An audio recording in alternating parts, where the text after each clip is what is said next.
this episode, we take a careful, beginner-friendly walk through a framework that shows up everywhere in security conversations. The National Institute of Standards and Technology Cybersecurity Framework, NIST CSF. If you are new to cybersecurity, it can feel like frameworks are just big words that people use to sound official, but this one is popular for a reason. NIST CSF is a shared way to describe what an organization should be able to do in security, without forcing you into one vendor, one tool, or one exact design. It gives teams a common language to discuss security goals, gaps, and progress, even when they have different technical backgrounds. It also helps connect security work to business outcomes, because it focuses on what you are trying to achieve rather than on a laundry list of technical tasks. By the end, you should be able to explain what the functions are, what outcomes mean, and how teams actually use NIST CSF to plan and improve.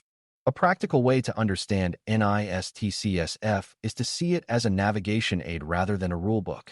When organizations struggle with security, it is often because they have many disconnected efforts that do not add up to a coherent capability. One group might be patching, another might be buying tools, another might be writing policy, and no one can confidently answer whether the organization can detect an attack quickly or recover from one smoothly.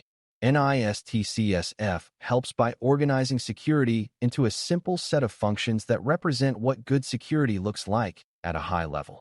Instead of starting with a pile of technical details, you start with the question of whether your organization can identify what it has, protect what matters, detect problems, respond effectively, and recover reliably. That framing makes it easier to plan because you can see what is missing and what is overemphasized. It also makes it easier to communicate because the categories are intuitive even for non-technical leaders. The functions in NIST CSF are often described as a life cycle view of security capability. Identify is about knowing what you have, what matters most, and what risks you face, because you cannot defend an environment you do not understand. Protect is about putting safeguards in place so that common threats are blocked or reduced, which includes identity controls, hardening, and data protection. Detect is about visibility and monitoring, so you can notice suspicious activity in time to matter rather than discovering it weeks later. Respond is about coordinated incident handling, where the organization can contain harm, communicate clearly, and make decisions under pressure. Recover is about restoring normal operations and learning from the event so resilience improves over time. Beginners sometimes hear these 5 words and assume they are just labels, but they represent real capabilities that can be assessed, improved, and measured. The value is that you can look at your environment and ask, in plain language, how strong you are in each function and what you should do next. Within each function, NIST CSF breaks security down into outcomes, and outcomes are where the framework becomes actionable without becoming tool-specific. An outcome is a statement of what should be true if the organization is doing security well in that area. For example, in the identify function, an outcome might relate to assets being inventoried and managed, or risks being understood and prioritized. In protect, outcomes might relate to access being controlled or data being safeguarded. In detect, outcomes might relate to logging and monitoring that can identify anomalous events. In respond, outcomes might relate to coordinated response planning and communication. In recover, outcomes might relate to restoring services and improving based on lessons learned. Outcomes matter because they define success in a way that can be tested and discussed. Instead of arguing about whether a specific tool is good, teams can agree on the outcome they need and then choose the approach that best fits their environment. This also helps beginners understand that frameworks are not meant to replace engineering decisions, but to guide them. A common misunderstanding is thinking that NIST CSF is a checklist where you must do every item immediately to be considered secure. That mindset leads to shallow, rushed work and a lot of frustration because organizations have limited time and limited capacity. A better interpretation is that NIST CSF helps you see coverage and maturity, so you can prioritize improvements where they have the biggest risk-reducing effect. For example, if an organization is weak in identify, it will struggle to execute protect effectively because it does not know what systems exist or which ones matter most. If it is weak in detect, it may have strong preventive controls but still miss breaches because it cannot see what is happening. If it is weak in respond and recover, even small incidents can become expensive and chaotic. The framework helps you reason about these dependencies without getting lost in technical detail. It is a way to avoid building security like a patchwork quilt and instead build it as a coherent set of capabilities that support each other. Organizations often start using NIST CSF by doing a current state assessment, which is essentially a structured look at how well the organization meets the outcomes today. This is not about perfection. It is about honesty and clarity. Teams review what controls exist, how consistently they are applied, and whether they are actually effective in practice. They look for evidence, such as whether asset inventories are accurate, whether access controls are enforced consistently, whether logs are collected and reviewed, and whether incident response steps are rehearsed and documented. The output is not just a score. It is a shared understanding of strengths, weaknesses, and blind spots. For beginners, the key is that assessments should not become paperwork exercises where the answer is always yes because someone wrote a policy. The value comes from connecting claims to reality, because security gaps that are hidden by optimistic reporting are the gaps that attackers exploit. A good assessment creates a grounded starting line for improvement. Once a current state is understood, NIST CSF becomes most useful as a way to define a target state, which is what the organization wants its security capability to look like in a realistic timeframe. This is where leadership priorities and risk tolerance matter, because not every organization needs the same level of maturity in every area. A hospital environment will prioritize availability and safety differently than a small online retailer, and a research organization may prioritize confidentiality differently than a public information site. The framework makes it possible to set targets in a consistent language, such as strengthening detect and respond because incidents are likely, or strengthening protect because exposure is high. Targets should also be operationally realistic, because a target that requires more staff than the organization will ever fund is not a plan, it is a wish. A good target state includes measurable goals and ownership, so improvements are more than aspirations. This turns NIST CSF from a conceptual model into a planning tool that guides real work. NIST CSF also supports organizational use because it helps different teams collaborate without needing to agree on every technical detail. Security involves system administrators, network teams, application developers, identity managers, risk managers, and leadership, and each group speaks a slightly different language. The framework provides shared categories so teams can understand how their work contributes. For example, an application team might focus on protect outcomes related to secure development practices and access control within an application.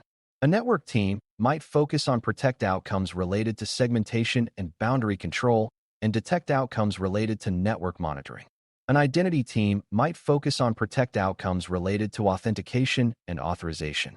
A security operations team might focus on detect and respond outcomes, turning logs into alerts and coordinating containment. When teams align this way, security stops being a set of isolated projects and becomes a coordinated program. For beginners, this explains why frameworks are often described as communication tools, because they allow security to be discussed in a stable structure that survives reorganizations and technology changes.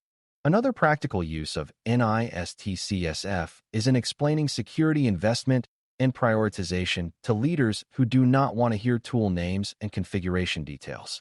Leaders need to know what risk is being reduced and what capability is being improved.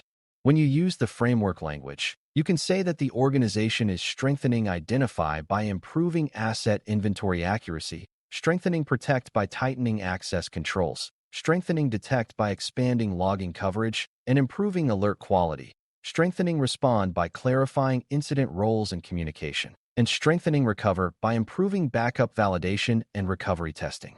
That style of explanation is easier to connect to business outcomes like reduced downtime, reduced fraud risk, and improved customer trust. It also helps leaders make trade-offs, because they can see whether investments are balanced or whether the organization is spending heavily in one area while neglecting another. Beginners often assume frameworks are for auditors, but this planning and communication role is one of their biggest real-world benefits. When the conversation stays outcome-focused, decisions become clearer and less emotional. It is also important to understand that NIST CSF does not exist in isolation, and organizations often use it as an umbrella that maps to other standards and control sets. A practical reason for this is that different stakeholders may demand different views. One partner may want to know how you handle incident response, another may care about access control, and another may ask about governance. NIST CSF provides the high-level structure, and other control sets can be mapped underneath it to show detailed coverage. For beginners, the key idea is that frameworks can be layered, where one provides the organizing model and another provides detailed control statements. This layering is useful when you want a stable program structure, but also needs specificity for implementation and audit. It also helps reduce duplicated effort because you can show that work done for one requirement supports outcomes in another place. The practical takeaway is that NIST CSF can function as the central map, while other detailed controls serve as the route instructions for particular roads. A framework only helps if it stays connected to operational reality. So a critical part of using NIST CSF purposefully is avoiding the trap of treating documentation as the work itself. Policies and procedures matter, but they are not the same as effective controls. If a policy says access is reviewed quarterly, but reviews are not actually happening, the outcome is not met no matter how well the policy is written. If an incident plan exists but no one knows their role and no one practices, response will be chaotic under pressure. If logs are supposedly collected but analysts cannot search them reliably or time synchronization is inconsistent, detection will be weak in practice. The framework should push you toward evidence-based validation, where you check whether outcomes are real through sampling, testing, and incident lessons learned.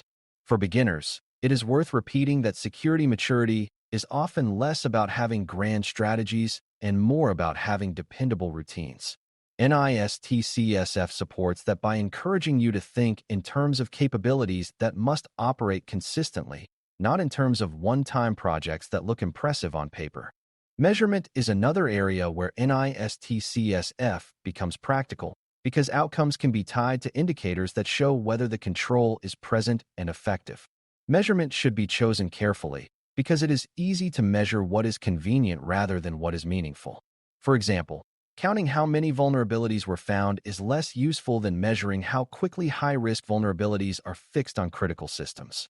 Counting how many alerts are generated is less useful than measuring how many high-confidence alerts lead to validated incidents or meaningful improvements.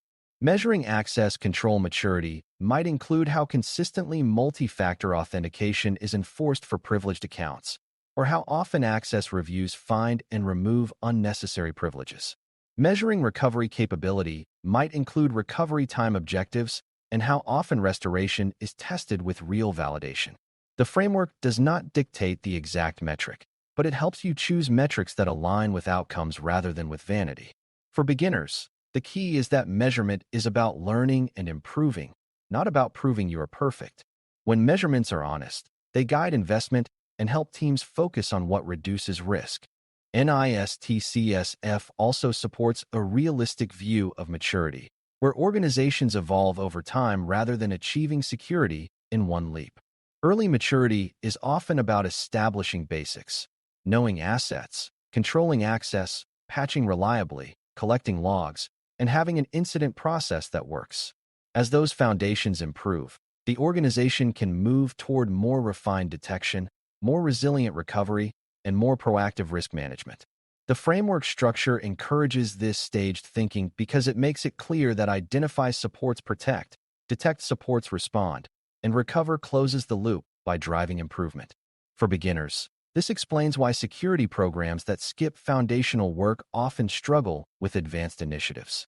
You can buy sophisticated analytics, but if your logs are incomplete or inconsistent, the analytics will not help. You can write detailed response playbooks, but if roles are unclear and communication is weak, the playbooks will not execute under pressure. Maturity is built by layering reliable capabilities, and NIST CSF is a strong guide for that layering because it keeps the program balanced and outcome-driven. As you continue your security learning, the most helpful way to remember NIST CSF is to see it as a structured way to ask the right questions and organize the right work. Identify asks whether you know what you have and what matters. Protect asks whether you have safeguards that reduce common risk. Detect asks whether you can see suspicious activity in time. Respond asks whether you can act quickly and coherently. And recover asks whether you can restore and improve. Outcomes translate those high-level ideas into statements that can be validated, prioritized, and assigned to owners. Practical organizational use comes from applying the framework as a living program tool. Assess honestly, set targets realistically, improve iteratively, and measure meaningfully. When used well, NIST CSF helps security become a coordinated capability rather than a collection of disconnected efforts. It also helps security conversations become clearer because people can describe needs and progress in a shared language that leaders and technical teams can both understand. If you can explain the functions, the purpose of outcomes, and how organizations use the framework to plan and communicate, you will have a strong foundation for understanding how security programs are built and sustained in the real world. Thanks for listening. For more audio courses, daily newsletters, and more, please visit baremetalcyber.com.